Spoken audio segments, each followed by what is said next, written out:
2 பேதுரு 3வது அதிகாரம் 9வது வசனம். தாமதிக்கிறார் என்று சிலர் எண்ணுகிறபடி, நல்ல கவனமா கேட்டுக்கணும்.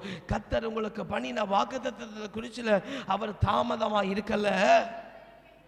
ஒருவரும் கெட்டு போகாமல் எல்லாரும் மனம் திரும்ப வேண்டும் என்று விரும்பி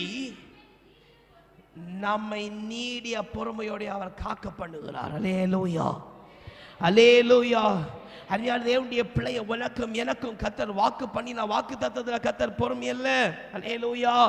அதை சீக்கிரமாய் நிறைவேற்றும்படிக்கு தான் கர்த்தர் பேதுருவை போல அவனை மன திரும்பும்படிக்கு கர்த்தர் அழைக்கிறார். அல்லேலூயா, அல்லேலூயா, அல்லேலூயா, அல்லேலூயா.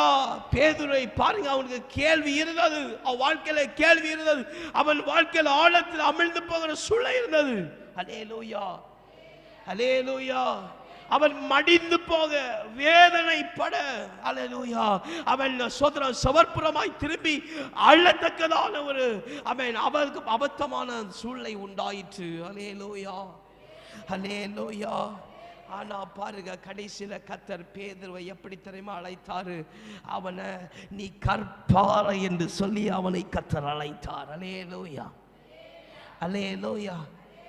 பேதுரு அவன் கேள்வி உடையவனாய் இருந்தான், அவன் ஆழத்தில் அமிழ்ந்து போகிறவனாய் இருந்தான், அவன் அழுகிறவனாய் இருந்தான். ஆனா பாருங்க, இவ்வளவு உடைக்கப்பட்டு நொறுக்கப்பட்டு அழைப்பை அறிந்து கோபமுடையவனாய் அவன் சோத்திர சஞ்சல உடையவனாய் இருந்த பேதுருவை பார்த்து சொல்லுகிறார், நீ ஒரு கற்பாறை. அல்லேலூயா, அல்லேலூயா.